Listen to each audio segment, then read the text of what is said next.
This is Fountain Every Street week I find it Church. hard to find the best ones, but somehow, like I said, you'll hear what I'm trying to say even when the words Here, aren't right. we strive to free the mind, grow the soul, and change the world. Here, there is freedom to doubt and freedom to believe. Here, you can find a house of prayer for all people. The swallow up Jonah. Welcome to Fountain Street Church. Join us on the journey.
And Carolyn is smiling, and if she's not, she should be. And Dave, thanks. If you can keep the lights up a little bit, not just on me, but this is a conversation, not just proclamation. So it'd be nice to see folks' faces as much as seeing the Let It Shine lights.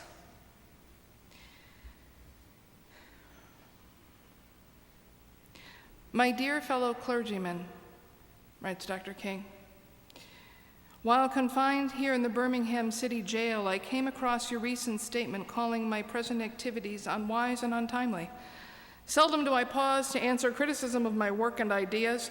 If I sought to answer all the criticism that crossed my desk, my secretaries would have little time to do anything with such correspondence, and I'd have no time for constructive work. But since I feel that you are men of genuine goodwill and that your criticisms are sincerely set forth, I want to try to answer your statement in what I hope will be a patient and reasonable terms. I think I should indicate, first, why I'm here in Birmingham, since you've been influenced by the view that argues against outsiders coming in. And he goes and explains, and he says, I'm here because of organizational ties. But more basically, I am in Birmingham because injustice is here. I cannot sit idly by in Atlanta and be not concerned with what happens in Birmingham. Injustice anywhere is a threat to justice everywhere. We are caught in an inescapable network of mutuality, tied in a single garment of destiny. When whatever affects one directly affects all indirectly. Never again can we afford to live with the narrow provincial outside agitator idea. Anyone who lives inside the United States can never be considered an outsider anywhere within its bounds. You deplore the demonstrations taking place in Birmingham, but your statement, I'm sorry to say, fails to express a similar concern for the conditions that brought about the demonstrations. I am sure that none of you would want to rest content with a superficial kind of social analysis that deals merely with effects and doesn't grapple with underlying causes. It's unfortunate that demonstrations are taking place in Birmingham, but even more unfortunate that the city's white power structure left the Negro community with no alternative. You may well ask, why direct action? Why sit-ins, marches, and so forth? Isn't negotiation a better path? You're quite right in calling for negotiation. Indeed, this is the very purpose of direct action. Nonviolent direct action seeks to create such a crisis and foster such a tension that a community which has constantly refused to negotiate is forced to confront the issue. It seeks to dramatize the issue that can no longer be denied or ignored. My citing the creation of tension as part of the work of nonviolent resistance may sound shocking, but I confess to you, I am not afraid of the word tension. I've earnestly opposed violent tension, but there is a type of constructed nonviolent tension which is necessary for growth. Just as Socrates felt it was necessary to create a tension in the mind so that individuals could rise from the bondage of myths and half-truths to the unfettered realm of creative analysis, we must see the need for nonviolent gadflies to create the kind of tension in society that will help people rise from the dark depths of prejudice and racism to the majestic heights of understanding and brotherhood. The purpose of our direct action program is to create a situation so crisis-packed, it will inevitably open the door to negotiation. I therefore concur with you in your negotiation. Too long, our beloved Southland has been bogged down in a tragic effort to live in monologue rather than dialogue. And that is the beginning of his letter. His letter, if you look it up online, will be about 10 pages. You're only going to hear about 2 to 2.5 today.